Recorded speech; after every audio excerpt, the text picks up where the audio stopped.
영광을 받으시기에 합당하신 하나님 아버지, 지난 한 주간도 매 순간순간을 감당할 수 있도록 우리의 마음과 생각을 지켜주시고 오늘도 변함없이 모든 피조물들에게 생명을 불어넣어 주셔서 주님의 자녀들이 하나님께서 베푸신 예배의 특권을 누리게 하시니 감사합니다. 우리는 하나님께 예수님의 생명을 비롯하여 이 땅을 살아가는 데 필요한 좋은 것들을 선물로 받았습니다. 그러나 우리는 사순절을 보내면서 예수님을 깊이 생각하기보다는 세상 즐거움을 누리는 일에 매진하며 살아갈 때가 많았습니다. 우리의 연약한 마음을 긍휼히 여겨주셔서 예수님께서 흘려주신 귀한 보혈에 깊이 감사하는 마음을 갖게 하여 주시고 이 마음으로 주님의 몸된 교회를 사랑하고 이웃을 귀하게 여길 줄 아는 신실한 믿음의 사람들이 되게 하여 주옵소서. 이 사순절 기간 동안 이전보다 더욱 기도와 말씀에 집중함으로써 예수님의 고난에 동참할 수 있는 우리 모두가 다 되게 하여 주옵소서. 왕이신 하나님 아버지, 우리 대한민국을 긍휼히 여겨주시기를 원합니다. 의대를 증원해 의료 서비스 접근성을 높이겠다는 정부 정책이 환자들에게 고통만 가중시키는 결과가 되고 있습니다. 의사들은 자신들의 이익만을 추구하여 병원을 떠나 수술할 의사들이 없어 수술과 진료도 연기되며 사망자들이 늘어나는 아비규환 속에 있습니다. 선거를 앞두고 국민들의 생명이 정략에 이용되지 않게 하여 주옵소서. 정부가 귀를 열고 대화할 수 있게 하여 주시고 의사들도 대화를 통해 환자 곁으로 돌아갈 수 있도록 성령님 간섭하여 주옵소서. 4.10 총선 이후에 함께하여 주시길 원합니다. 권력의 힘을 믿지 않고 하나님을 두려워하는 지도자, 약자를 존중하고 소명의식을 가진 정치인이 세워질 수 있도록 바른 시민의식과 분별력으로 투표하는 국민들 되게 하여 주옵소서. 우리 오리동 제일교회를 세우시고 우리 교회를 통해 구원의 역사를 이루어 가시는 주님, 서로 섬기고 중보기도하게 하시며 크고 작은 기쁨과 슬픔을 함께하는 공동체 되게 하시니 감사합니다. 이 시간 우리의 믿음을 더욱 견고하게 진리 위에 세우도록 성령님 기름 부어 주옵소서. 과거의 믿음의 선진들과 교회를 붙드신 것처럼 지금도 앞으로도 주님이 선포하신 말씀은 그대로 성취될 것을 믿사오니 우리 안에 계신 성령님, 우리 안에서 충만하시고 흘러넘쳐서 우리 오르동 제일교회를 통해 주님의 위대한 일들을 이 마지막 시대 가운데 나타내게 하여 주옵소서. 봄 신방 중에 있습니다. 기도로 받을 은혜를 사모하는 가운데 은혜가 넘치는 시간 되게 하시고 각 가정마다 소원을 두고 올려드리는 기도를 받아 주옵소서. 목사님의 영육을 붙드시고 하나님께서 허락하신 축복권으로 각 가정들을 축복하실 때 그 축복이 각 가정마다 넘치게 하여 주옵소서. 세례교육이 진행 중에 있사오니 교육 마칠 때까지 성도들의 삶의 여건들을 책임져 주셔서 교육 잘 받고 세례식 날 하나님의 따스한 사랑과 함께 하심을 경험케 하여 주옵소서. 특별히 다음 세대 교육부서 위에 부흥을 허락하여 주시길 원합니다. 헌신하는 교사들을 축복하사 성령 충만함을 주시고 영원 사랑하는 마음으로 울며 씨를 뿌릴 때 기쁨으로 영혼들을 추수하여 이 세대에 귀하게 쓰임받는 다음 세대로 세울 수 있도록 인도하여 주옵소서. 환우들을 회복시켜 주셔서 마른 뼈들이 살아나는 역사가 일어나게 하여 주옵소서. 오늘도 말씀을 선포하시는 담임 목사님, 주님 능력의 장중에 붙들어 주시길 원합니다. 목사님의 모든 상황을 보호해 주시고 힘과 지혜를 주셔서 오직 말씀 전하는 일과 기도하는 일에 전무후무할 수 있도록 인도하여 주옵소서. 아모스 선지자 시대의 백성들에게 먹을 양식이 없어 주림도 아니요 물이 없어 가람이 아니요 여호와의 말씀을 듣지 못한 기갈이라고 하셨사오니 우리의 귀가 있어도 세상 것들로 말미암아 말씀의 홍수 시대에 살아도 듣지 못함을 긍휼히 여기사 듣는 귀가 복되게 하셔서 말씀을 잘 듣고 오직 이 세상에서는 주님의 십자가만 자랑케 하여 주옵소서. 또한 말씀 들을 때 진리의 말씀이 우리 안에 폐부를 찌를 때 겸손하고 온유하게 우리의 나약함을 인정하고 오늘 하루도 말씀 앞에 겸손하게 반응함으로 회개와 회복의 은혜를 누리게 하여 주옵소서. 오늘도 예배를 위해 헌신하는 찬양대 찬양을 기뻐 받으시고 소리 없이 섬기시는 분들의 헌신을 기억하시고 축복하여 주옵소서. 이 시간 비록 하나님 전에 나오지 못하고 유튜브로 예배드리는 성도들 한 마음으로 주님의 보좌 앞으로 나아가오니 우리의 예배를 기뻐 받아 주옵소서. 예배 가운데 사탄이 틈타지 못하도록 지켜주시고 예수 그리스도의 십자가 능력과 권능을 폭포수같이 부어주시길 원하옵고, 저희들을 죄에서 구원하시기 위해 모든 것을 아낌없이 내려놓으신 주님께 감사드리며 예수 그리스도의 이름으로 기도드립니다.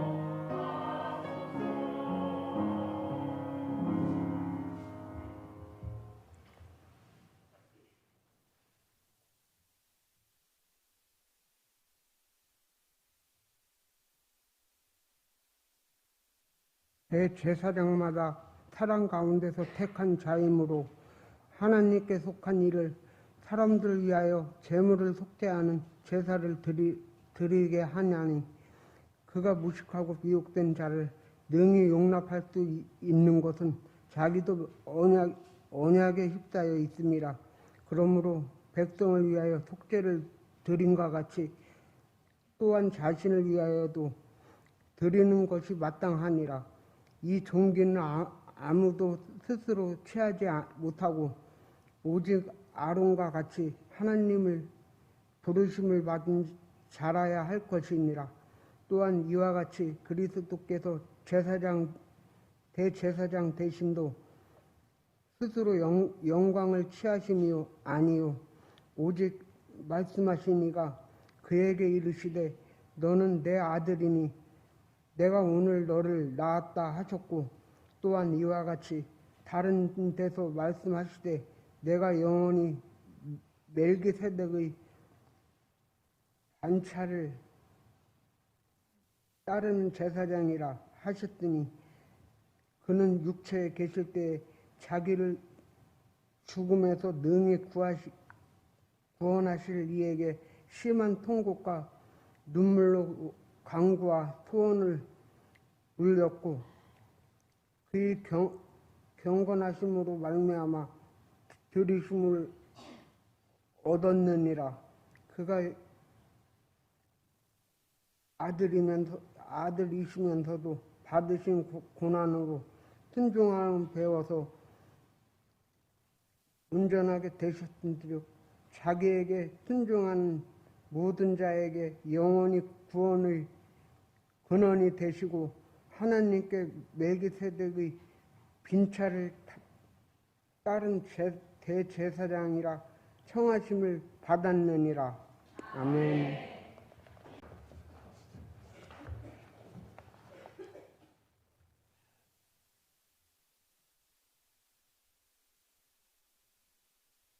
우리가 매년 이 사순절 기간에 봄 신방을 하는데, 이번에는 이제 코로나 모두 다 끝나고 각 가정을 신방하는 이제 그런 신방을 우리가 하고 있습니다. 오래간만에 거의 4년, 5년 만에 각 가정을 신방해 보니까 각 가정들이 믿음 안에 사는 그 아름다운 모습을, 또 신앙으로 세상을 이기며 살아가고자 하는 그런 모습을 볼 수 있어서 목회자로서 마음 흐뭇함을 또 느끼게 됩니다. 올해는 정말 각 구역마다 정말 기적들이 있는, 오랜만에 신방을 해서 그런 것도 있습니다만은 각 구역마다 기적들이 그렇게 많이 있음을, 하나님의 축복을 많이 받고 있음을 이렇게 느낄 수 있어서 더 마음에 그 행복함에 힘들지도 모르고 그렇게 하고 있습니다. 어제는 7구역 신방을 했는데요. 하루에 다 할 수가 없어서 이틀로 나누어 가지고, 그래서 어제는 강원도까지 다녀왔습니다. 강원도는 우리 교회에서 가장 먼 데서 우리 교회를 출석하는 진부에서부터 평창 그 진부에서부터 우리 교회를 오니까 가까운 데 있는 사람들은 진부에서도 오는데 가까운 데 있는 사람들은 못 올 게 없죠. 어제 신방을 하고 또 손수 점심도 맛있게 특별한 요리를 준비해서 그렇게 대접해 주므로 정말 감사함을 느끼는 또 믿음 안에 사는 우리 오르동제일교회 교인이다. 그 가까운 데 있는 교회에서 우리 교회 나오라 이렇게 하는 그러한 목사님도 계시다고 하는데 우리는 못 가도 유튜브로 봅니다. 유튜브로 예배드립니다. 이렇게 말하면서 오르동 제일교회의 지체됨의 그런 역할을 또 담대한 그런 믿음의 또 흐트러짐이 없는 분명한 표대를 향하여 달려가는 그런 믿음의 모습을 보이고 있는 이런 가정들을 신방하면서 마음 뿌듯함을 느꼈습니다. 오늘 성경 봉독해 준 우리 김주식 집사도 올해 집사 임명을 받고 오늘 성경 봉독 처음 하는 겁니다. 고등학교 졸업하고 그 좀 장애가 있는데도 불구하고 제가 오늘 이렇게 성경 봉독하려고 누가 저 못합니다. 성경 봉독 그 예배 순서에 그런 거는 좀 빼주세요. 이래도 누가 뭐라 그럴 사람이 없는 그런 상황인데도 순종하여 하니까 얼마나 감사한지 가장 귀한 분으로 그렇게 생각이 듭니다. 그렇습니다. 하나님께는 순종하는 것이 가장 가치 있는 일입니다. 우리가 믿음의 생활을 하면서 가장 중요하고 지키기 힘든 것이 있다면 그것은 순종일 것입니다. 순종은 내 생각과 뜻을 접고 하나님의 뜻을 받아들이는 것입니다. 그래서 순종이 어려운 것입니다. 믿음 생활을 오래 한 사람들도 믿음 생활에 중요한 것을 잘 몰라서 자기 뜻을 포기하지 못하고 오히려 자기 뜻을 이루려고 기도하고 그런 이유로 교회 나오고 그런 이유로 봉사하고 그런 이유로 헌금하는 이들이 있습니다. 그러다가 다행히 자기의 뜻이 이루어지면 신나하고 그럽니다. 그러나 자기가 뜻했던 것들이 이루어지지 않으면 굉장히 힘들어하는 그러한 모습을 보게 됩니다. 사람들은요, 쉽게 자기의 생각을 포기하지 않습니다. 교회가 순종의 삶을 가르쳐도 쉽게 자기 생각을 포기하지 않습니다. 순종의 말씀을 읽으면서도 자기 생각을 포기하지 않습니다. 하지만 저는 오늘 다시 한번 예수님의 순종에 대해서 말씀을 드리고자 합니다.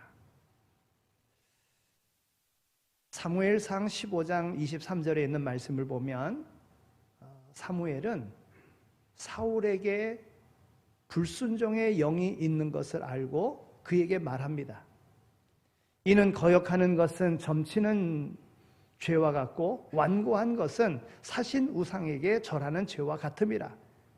왕은 여호와의 말씀을 버렸으므로 여호와께서도 왕을 버려 왕이 되지 못하게 하셨느니라. 이렇게 이야기합니다. 여기 점치는 죄라고 하는 말은요, 마술사들이 속임수로 사람들의 눈을 속이는 것을 말합니다. 사울의 마음에는 하나님의 말씀에 순종하려고 하는 마음이 전혀 없었습니다. 그러면서도 그렇지 않은 것처럼 자기 속에 있는 불순종의 마음을 속이고 있었습니다. 사울은 마치 마술사들의 속임수로 사람들에게 속여 자기를 드러내는 것과 같이 하나님의 눈을 속이려고 했다고 하는 것입니다. 우리가 잘 알다시피 전쟁에서 하나님께서 이기게 해줄 터인데 거기 모든 것을 다 진멸하라 그랬어요. 그런데 자기의 욕심에 따라서 진멸하지 아니하고 짐승들과 보석들 남겨놨습니다. 하나님께서 분명하게 그 말씀하신 바를 지켜나가야 되는데 순종하지 못한 것이지요. 그 마음이 어찌 보면 완고했다 볼 수 있습니다. 여기 완고하다고 하는 것은요, 하나님의 뜻에 순종하지 않고 자기 뜻을 고집하는 것을 말하는 것입니다. 하나님을 섬기는 것이 아니라 우상을 섬기는 것과 같은 것이라 말하고 있습니다. 세상에 존재하는 우상들은요, 모두 사람들이 자기의 소원을 성취하기 위해서 만들어 놓은 것들입니다. 이게 바로 우상이라고 하는 거죠. 오늘 우리는 사울이 가지고 있었던 것과 같은 불순종의 마음이 우리 속에도 있음을 우리는 고백해야 합니다. 그리고 완고함이 우상인 줄 알고 하나님 앞에 온전한 예배를 드리기를 힘써야 될 줄로 믿습니다. 왜 그래야 합니까? 그렇게 솔직하게 자신을 하나님 앞에 내려놓는 사람에게 비로소 하나님의 말씀이 들리기 시작하고 하나님의 약속된 복이 임하기 때문에 그런 것입니다. 오늘 말씀, 이 5장에 있는 이 말씀은요, 어찌 보면 좀 복잡하고 어려운 말씀처럼 그렇게 보입니다. 하지만 이 말씀을 통해서 하나님께서 우리에게 하시고자 하는 말씀은 간단합니다. 순종의 삶을 배우기 원하는 사람은 예수님의 순종을 배우라고 하는 겁니다. 예수 그리스도의 순종을 보고 하나님께 순종의 삶을 살라고 하는 겁니다. 이제 또 말씀드리겠습니다마는 예수님이 누구입니까? 예수님은 창조자이십니다. 예수님은 하나님의 아들이십니다. 예수님은 전능하신 분이십니다. 그럼에도 불구하고 오늘 우리 인생을 구원하기 위하여 사람의 몸을 입고 이 땅에 오셔서 그 죄인된 사람을 대신하여 십자가의 수치와 고난과 아픔과 그 모든 것을 십자가를 통해서 담당하셨다고 하는 것입니다. 왜 그렇게 하셨습니까? 하나님의 뜻이니까. 하나님의 뜻에 순종하기 위하여 그 모든 권세와 권능을 다 내려놓으신 것입니다.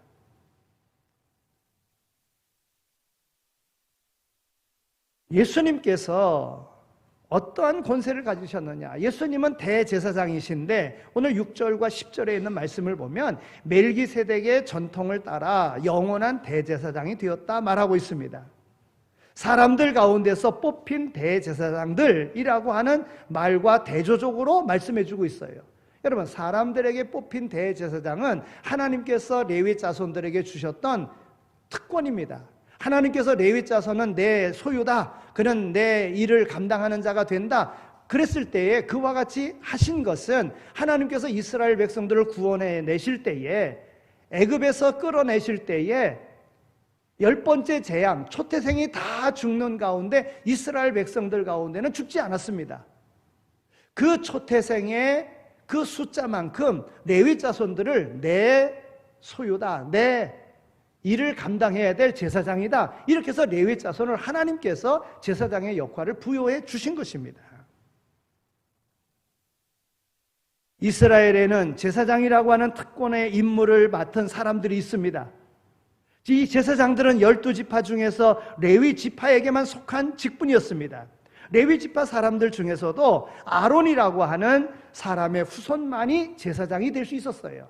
물론 레위 자손들은 하나님의 일을 감당하는 일, 성전 문지기가 되고 성전을 청소하고 하는 이런 일들을 감당하는 일들도 있고 찬양대로서 수고하는 일들도 있었고, 그러나 제사장의 일은 아론의 자손들이 제사장의 역할을 감당했던 것입니다. 다른 지파 사람들이나 아론의 후손이 아닌 사람은 절대로 제사장이 될 수 없습니다. 신약에 나오는 제사장들도 모두 레위 지파 사람 속에서, 아론의 후손 속에서 제사장이 되었던 것입니다. 이 제사장들에게는 이스라엘 백성들을 위하여 하나님 앞에 서야 하는 특별한 사명이 그들에겐 있습니다. 백성들 앞에 서야 한다는 말은 백성들을 하나님께 인도해야 하는 그런 책임이 있다는 말입니다. 이 책임은 아주 막중한 책임인 것입니다. 그래서 이 제사장들은 거룩하고 성결한 삶을 살아야 했습니다. 그렇지 않으면 하나님 앞에 설 수가 없기 때문에 그랬던 것입니다. 제사장은 완전한 사람들이 아닙니다. 그래서 그들은 자기 죄를 용서받기 위하여 먼저 하나님 앞에 희생제를 드리고 그리고 백성들을 위하여 하나님 앞에 희생제를 드릴 수 있는 이 역할을 감당했습니다. 그런데 이 일을 잘 감당하지 못하면은요, 하나님께서 바로 심판하셨어요. 아론의 아들 중에서 나답과 아비후, 하나님께서 명하시지 않은 다른 불을 들이다가 그냥 즉사했지 않습니까? 엘리 제사장의 아들 흠니와 비느하스가요, 하나님 앞에 드려지는 제물을 먼저 가져다가 먹고요, 수종드는 여인들을 간통하고요, 이와 같은 일들을 했습니다. 그래서 그들이 결국은 죽임을 당하지 않습니까? 레위 자손들에게 또 그 중에서도 아론의 자손들에게 허락했던 이 제사장, 그러면 예수님은 어떻게 해서 대제사장이 되시는가 하는 거예요. 여러분, 예수님이 어느 지파 사람이에요? 유대 지파 사람이잖아요. 유대 지파 사람으로 왕은 될 수 있습니다. 유대 지파 사람, 유대 자손 중에서 그 유대의 혈통에서 다윗이 왕이 됐으니까 다윗의 혈통으로 왕은 될 수 있어요. 그런데 제사장은 될 수 없는 거예요. 왜냐하면 제사장은 레위 자손 중에서도 아론의 자손이 제사장이 될 수 있는 건데, 그러면 예수님의 제사장직은 무엇을 통해서 받은 것인가? 예수님의 제사장직은 멜기세덱의 혈통을 따라서 제사장이 되셨다 하는 거예요. 오늘 6절에 있는 말씀을 보면 영원한 대제사장이라 그랬어요. 성경을 좀 더 깊이 읽은 사람들은 멜기세덱이라고 하는 사람이 누군지를 알 거예요. 창세기 14장 18절에 있는 말씀을 보면 처음 등장하는 사람이에요. 우리가 알다시피 예수님은 유대지파 다윗의 자손입니다. 그러나 멜기세덱의 혈통을 따라서 예수님은 대제사장이 되신다는 것이지요. 여러분, 이 멜기세덱은 누구인지 창세기의 말씀에는 뭐라고 되어져 있느냐 하면 살렘 왕이라고 되어져 있어요. 그 밖에 아무것도 없습니다. 여러분, 이 살렘이라고 하는 이 말, 그 뜻도 어찌 보면 좀 정확하지는 않지만 이 지명을 뜻하는 말이라고 하는 그런 뜻도 있고, 또한 그 단어가 가지고 있는 뜻이 가지고 있는 그런 뜻도 있다, 이렇게 이야기하는데, 이 살렘 그랬을 때에 이 살렘이라고 하는 말은 평화라는 뜻을 가지고 있어요. 그래서 이스라엘 백성들이 평안하뇨 이렇게 인사할 때 샬롬 이렇게 인사했던 것입니다. 창세기 14장에 나오고 있는 이 살렘왕 멜기세덱은 그 후에 성경 어디에도 더 이상 나오지 않습니다. 유일하게 히브리서에서 멜기세덱이 다시 등장하는 것입니다. 히브리서 저자는 멜기세덱에 대해서 이렇게 말합니다. 오늘 5장 11절에 있는 말씀을 보면은요, 멜기세덱에 관하여는 우리가 할 말이 많으나 너희가 듣는 것이 둔함으로 설명하기 어려우니 그랬어요. 히브리서 7장 1절에서 3절에 있는 말씀을 보면 멜기세덱을 살렘 왕이여 지극히 높으신 하나님의 제사장이라 그랬어요. 그의 아버지와 어머니가 누구인지 아무도 모릅니다. 그의 고향이 어디인지도 모릅니다. 아는 사람도 없습니다. 그가 태어난 날과 죽은 날이 언제인지도 아무도 모릅니다. 그는 마치 하나님의 아들과 같이 영원한 제사장으로 있는 자라 하는 것입니다. 히브리서 저자는 의도적으로 예수 그리스도는 유대인이고 아론의 후손이 아니므로 제사장이 될 수 없지만, 그러나 멜기세덱의 계통, 멜기세덱의 그 계통을 따라서 그 계통을 잇는 제사장이라고, 그래서 예수님은 대제사장이 되신다고 말하고 있는 것입니다. 그래서 히브리서 5장에 있는 말은 대제사장직에 대해서 예수님은 대제사장이다 이렇게 말하고 있는 것입니다. 예수 그리스도는 하나님의 아들로서 우리를 위하여 영원한 대제사장이 되시는 것입니다. 그는 영원한 대제사장으로 하나님 앞에 서서 오늘 우리를 하나님께로 인도하는 것입니다. 히브리서 저자가요, 멜기세덱을 들먹이는 가장 큰 이유는 7절에서 9절에 있는 말씀입니다. 여러분, 7절에서 9절에 있는 말씀을 우리 함께 좀 읽겠습니다. 자, 7절에서 9절까지 있는 말씀을 읽겠습니다. 시작.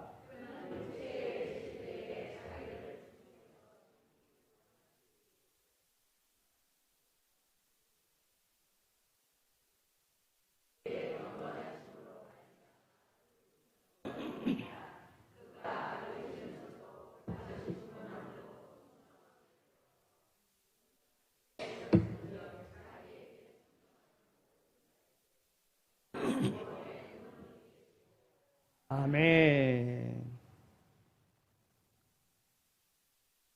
이 말씀 속에서 제사장으로서의 예수님의 그 섬김과 순종이 여기 담겨져 있습니다. 예수님께서 기도로 하나님의 도움을 구하셨습니다. 예수님은 하나님께 큰 소리로 부르짖으며 눈물로써 기도하셨습니다. 오늘 우리에게는 많은 연약함이 있습니다. 강한 것처럼 보이지만 그렇지 않습니다.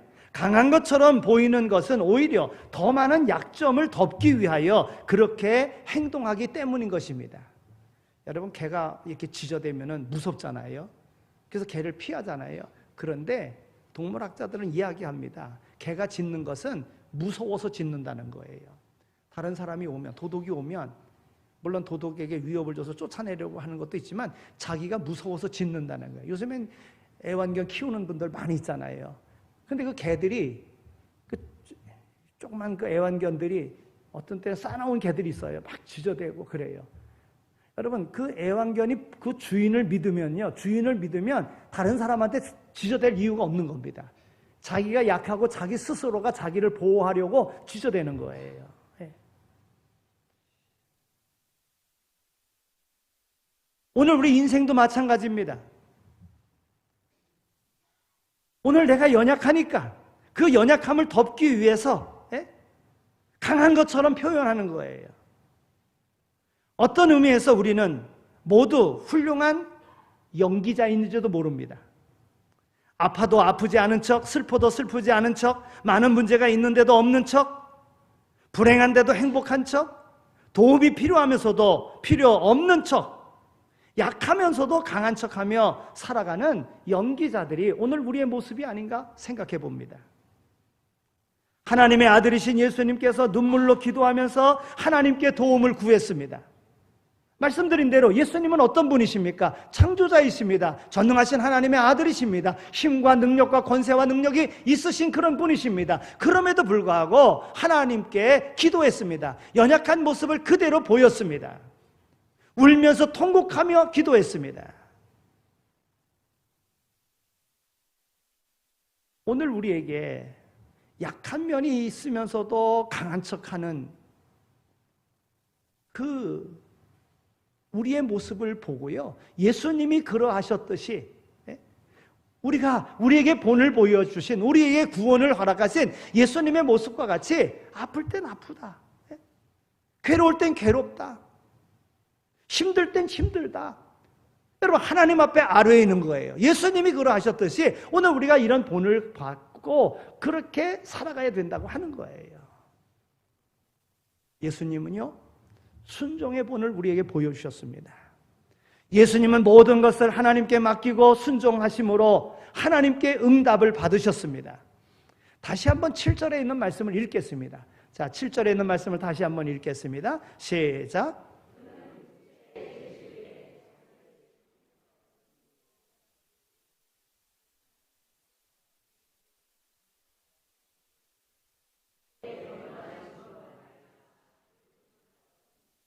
아멘. 여러분, 이 말씀의 본 뜻은요, 훨씬 더 어감이 강한, 즉 완전한 항복을 뜻하는 것입니다. 자기를 죽음에서 능히 구원하실 이에게 심한 통곡과 눈물로써 간구와 소원을 올렸다. 그렇잖아요? 십자가를 앞에 놓고 기도하시잖아요. 이 잔을 내게서 옮길만 하거든 옮겨주십시오. 내가 이것을 안 질 수 있다고 하면 안 지게 해주십시오. 십자가에 죽는 이 비참함을 내가 경험하지 않을 수 있다면 내가 그것을 경험하지 않게 해주십시오. 하나님 앞에 기도하는 거예요. 땀이 땅에 떨어지는 핏방울과 같이 간절하게 기도했던 것입니다. 완전히 어떤 고디 밑에 자기의 모든 것을 다 내려놓은 것입니다. 그리고 그 말씀을 순수히 따르는 것입니다. 그렇게 예수님은 모든 것을 하나님께 내려놓음으로써 하나님의 응답을 받으셨습니다. 하나님의 응답을 받으려고 하면 내려놓아야 됩니다. 여러분, 우리가 얼마나 어리석은지요. 분명히 이런 모든 것을 알면서도 내려놓지 못해요. 하나님 앞에 솔직하고 하나님 앞에 순종해야 됨에도 불구하고 그렇지 못한 것이 오늘 우리 자아라는 것이에요. 남의 것은 보면서 자기 것을 못 보는 것이 오늘 우리의 모습이라고 하는 거예요. 오늘 예수님께서는 사람을 보지 아니하시고 하나님 보시고 하나님의 뜻을 보면서 하나님 앞에 솔직하게 눈물로 모든 것을 아뢰었다고 하는 것입니다. 우리는 착각해서는 안 됩니다. 내려놓음 없이 하나님의 응답을 얻을 수는 없습니다.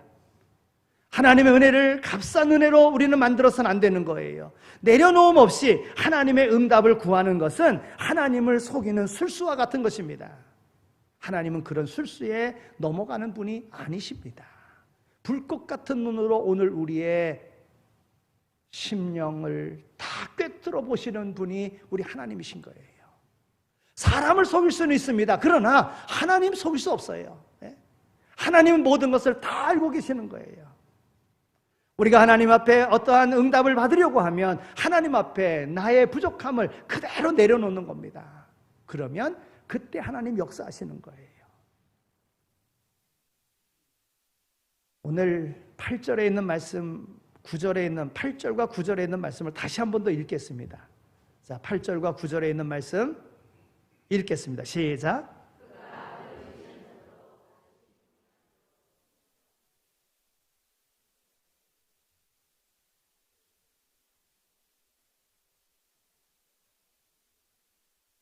아멘. 예수님은 고난을 통해서 하나님께 순종하는 법과 자신을 완전히 맡기는 법을 오늘 우리에게 보여주셨습니다. 예수님은 하나님의 아들이라고 하는 그 권세를 내려놓았습니다. 내가 하나님의 아들인데 하는 그런 우월감과 자존심, 이 모든 것을 다 내려놓았습니다. 그리고는 고난을 받으신 거예요. 여러분, 하나님이 사람도 지었잖아요. 근데 그 지음받은 사람으로 고난을 받는다는 게 이게 말이 되겠습니까? 하나님께 대하여 하나님, 내가 그래도 하나님 아들인데 내가 하나님의 피조물인 인간들을 통해서 내가 이렇게 고난 받아야 되겠습니까? 하나님, 이게 맞습니까? 얼마든지 하나님 앞에 그렇게 하실 수 있는 고난이 있는 하나님의 아들이신 것입니다. 그럼에도 불구하고 하나님의 뜻을 위하여 예수님은 순종하셨다고 하는 거예요. 예수님은 오늘 우리에게 순종하는 법을 배우라는 길을 열어주셨습니다. 여러분, 순종은요, 배워야 합니다. 직접 경험하는 것이 배우는데 제일입니다. 100번 듣는 것보다 한 번 경험하는 것이 중요한 것입니다. 배우는데 좋은 것은 본을 받는 것입니다. 그런 의미에서 예수님은 오늘 우리에게 순종의 본을 보여주셨습니다. 그러면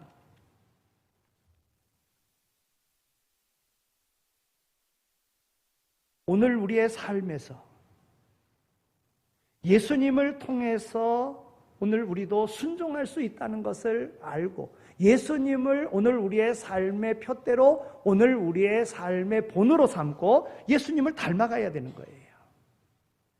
예수님이 그러셨던 것처럼 오늘 우리도 고난을 통해서 하나님께 순종하는 법을 배워야 합니다. 고난은 여러 가지 얼굴로 오늘 우리 앞에 나타납니다. 환난을 통해서, 핍박을 통해서, 어려움을 통해서, 아픔을 통해서, 실패를 통해서, 절망으로, 궁핍함으로, 괴로움으로, 걱정거리로 오늘 우리 앞에 나타납니다. 우리는 이런 문제들을 그냥 보지 않고 성경적인 시각으로 보아야 됩니다. 성경적인 시각으로 보면 이런 것들이 나쁜 것만은 아니라는 거예요. 어쩌면 이런 문제들이 오늘 우리를 더 나은 사람으로 만드시는 하나님의 도구인 것을 깨닫게 됩니다. 그래서 성경은 우리에게 말하잖아요. 범사에 감사하라 그러잖아요. 고난 중에도 감사하는 거예요. 예수님은 고난 가운데서 하나님께 순종하셨습니다. 그래서 동일한 고난을 겪고 있는 오늘 우리에게 영원한 대제사장이 되시는 것입니다. 누구나 단번에 순종한다고 하는 것 쉽지 않습니다. 자기 뜻을 접고 하나님의 뜻을 받아들이는 삶이 단번에 되어진다? 여러분, 쉽지 않습니다. 그러나 예수 그리스도께서 그러셨던 것처럼 우리는 고난을 통해서 순종의 삶을 배워야 합니다. 고난을 통해서 우리에게 붙어 있는 이 모든 계급장을 떼고 하나님 앞에 자신을 내려놓는 그런 법을 꾸준히 배우며 나가야 합니다. 자신을 내려놓는 법을 배우는 데에 고난처럼 좋은 것은 없다는 거예요. 그러니까 고난을 우리가 좋게 받아들여야 됩니다. 이 고난을 통해서 순종을 배우게끔, 이 고난을 통해서 나로 하여금 나의 연약함을 알고 내려놓을 수 있는 이런 기회를 내게 주셨구나 하는 것을 감사하게 생각하고 고난을 이겨나가는 거예요. 나가는 겁니다. 여러분, 아브라함에게 있어서 하나님께서 약속된 땅으로 인도하여 거기 정착해 살면서요, 하나님께서 아브라함을 형통케 하셨어요. 잘 되겠어요. 근데 아브라함이 그 조카 롯을 데리고 왔잖아요. 조카 롯을 데리고 같이 나왔어요. 어찌 보면 그 또한 하나님의 말씀에 순종하지 않은 것이기도 합니다만은, 근데 조카 롯을 데리고 나왔어요. 근데 조카 롯도 잘 됐어요. 조카 롯도 그의 종들이 또 그의 양과 짐승들이 다 번창하는 거예요. 그러니까 아브라함의 소유와 롯의 소유가 다 이게 풍성하게 되니까 그 땅에서 살기가 쉽지가 않았어요. 그러니까 풍요로움 속에서 종들이 다투고 양들이 섞이면서 또 싸우고 막 이렇게 된 거예요. 그러니까 아브라함이 롯과 더불어 이야기를 합니다. 내가 좌하면 나는 우하겠고 내가 우하면 나는 좌하겠다, 이렇게 이야기했어요. 그랬더니 조카 롯이 좋은 땅을, 양치기 좋은 아주 기름진 땅을 딱 택했습니다. 여러분, 그러면 아브라함의 마음에요, 어떤 마음이 있었을까요? 롯을 향해서, 야, 너 그래도 작은 아버지가 그렇게 이야기한다고 그래도 아버지 먼저, 작은 아버지 먼저 좋은 땅 차지하세요, 이렇게 이야기해야지 덜렁 자기가 좋은 땅 그렇게 차지하는 이게 맞느냐, 이렇게 이야기할 수도 있었을 것입니다. 그런데 보면은요, 끝까지 그래 내가 좋은 땅 차지하, 그래 그 땅 너가 거기 소유해라, 줬다는 거예요. 완전히 내려놓은 거예요. 롯을 거두는 이 아브라함, 롯에게 그러한 것을 다 양보하는데 끝까지 양보하는 거예요. 다 내려놓는 거예요. 네? 여러분, 이것이 진정한 내려놓음이라는 거예요. 여러분, 성경이 어디 그뿐만입니까? 우리 요셉 너무나도 잘 압니다. 네? 요셉은 형들에게 팔려서 애굽의 종으로 갔습니다. 그런데 노예로 팔려왔지만 그는 문제의 원인을 찾지 않았습니다. 만약에 고난의 문제를 받더라면 복수의 칼을 갈았을 거예요. 또 그런 삶을 살았을 거예요. 언제 내가 형들에게 복수할까? 그랬을 겁니다. 그렇다면 그는 절대로 복을 받지 못했을 것입니다. 또 그는 주인 아내를 통해서 유혹을 받았어요. 그러다가 나중에 이제 애굽의 총리가 되지 않습니까? 권세 있는 자리로 올라갑니다. 그랬을 때에 복수의 칼을 갈고 있었다면, 내가 때만 되면 내가 복수하고 말겠다, 여러분 이런 마음을 가지고 있었다면 절대로 승리하지 못했을 것입니다. 노예로 있으면 노예로서 최선을 다하고 죄수로 있으면 죄수로서 최선을 다했습니다. 이것이 바로 그의 승리의 비결이라고 하는 거예요. 여러분, 신앙의 선배들은 다 그랬습니다. 그렇게 살았습니다. 그래서 결국 요셉은 주어진 고난을 잘 받아들일 뿐만이 아니라 숙제를 알고 그 모든 숙제를 잘 풀므로 인하여 그는 애굽의 국무총리가 되는 그런 높은 자리에 올라갈 수 있었고 그 민족을, 그 가문을 구원하는 역사를 이룰 수가 있었다고 하는 거예요. 우리 주님께서 겟세마네 동산에서 그 십자가를 지시는 것 너무나도 힘들고 어려워서 이 고난의 잔을 내게서 옮겨달라고 그렇게 기도했습니다. 그러나 하나님이 허락하지 않으셨습니다. 그랬을 때에 하나님의 뜻이 무엇인가를 알고 묵묵히 십자가의 길을 감당하며 걸어가셨던 것입니다. 고난의 승리자가 되는 비결은 다른 곳에 있는 것이 아닙니다. 고난 속에 내가 해야 할 일이 무엇인지를 찾는 것입니다. 그런 사람이 참 신앙인이고 그런 사람이 승리하는 것입니다. 우리는 그렇게 고난의 문제를 해결하며 나가야 될 줄로 믿습니다. 가정도 교회도 마찬가지입니다. 여러분, 고린도 교회를 보세요. 은사를 많이 받은 사람들이 많이 있었습니다. 능력 있는 사람들이 많이 있었습니다. 그럼에도 문제는 끊임없이 이어졌어요. 온갖 문제들이 많이 있었어요. 왜 그렇습니까? 늘 그들은 문제를 누구 때문이라고 얘기했기 때문에 그런 거예요. 그런 고린도 교회를 향해서 사랑하라, 사랑하라. 사랑하면 모든 것 다 덮어진다. 사랑하면 모든 것이 다 해결이 된다. 이렇게 그 책임을 강조했던 거예요. 오늘 하나님께로부터 부름받은 이들은 사랑하며 살아가는 거예요. 우리가 사랑할 책임이 오늘 우리에게 있는 것입니다. 어려움이 생길 때 그 원인을 찾기보다는 내 사명을 감당할 때에 하나님께서 은혜 주신다는 사실을 알고 어려운 일 당할 때에 내 사명이 뭔가를 깨닫고 자기 사명을 잘 감당하면 하나님께서 그 모든 문제도 해결해 주실 줄로 믿습니다. 그래서 예수님이 받는 자마다 주는 자가 복이 있다고 말씀하는 거예요. 내가 받는 것에 관심을 두게 되면 내가 받지 못한 것이 늘 섭섭한 것입니다. 내가 이 집에 시집 와서 받은 것이 무엇이 있나? 생각해보면 억울하기 짝이 없습니다. 내가 시집 올 때 보따리 싸들고 와서 자식 낳아주고 키워줬는데 이런 이 꼴이 뭡니까? 이렇게 생각하면 하루도 못 삽니다. 오늘 우리에게 어떤 상황이 주어졌든지 간에 이것은 내 책임인 줄로 알고 이 사명을 감당하는 것 하나님이 기억하고 하나님께서 복 주신다는 이런 믿음의 확신을 가지고 내게 주어진 사명과 내가 해야 될 일들을 기억하고 나간다면 하나님이 도우십니다. 대제사장 되신 우리 주님께서 그 고난의 길을 겪으면서 오늘 우리에게 본을 보여주셔서 모든 이에게 구원을 허락하신 것과 같이 오늘 우리의 삶 속에서도 우리의 본이 되는 예수님을 바라보고 나간다면 그리고 순종의 삶을 산다면 하나님께서 오늘 우리와 더불어 함께 하셔서 오늘 우리로 승리의 깃발 날리게 해주실 줄로 믿습니다. 하나님께서 오늘 우리에게 원하시는 것은 문제가 없다고 하는 것이 아니라 오늘 우리에게 문제를 밝혀내는 사람이 아니라 문제를 해결하는 사람이 되기를 우리 하나님이 원하신다 하는 것입니다. 문제의 원인을 오늘 우리가 내게 주신 사명, 내가 감당해야 될 문제가 무엇인가를 잘 깨달아서 그 문제에 순종함으로 하나님의 뜻이 내게 이루어질 수 있도록 하는 바른 하나님을 기쁘시게 하는 삶의 자리로 나갈 수 있는 모두가 다 되어지기를 소망합니다.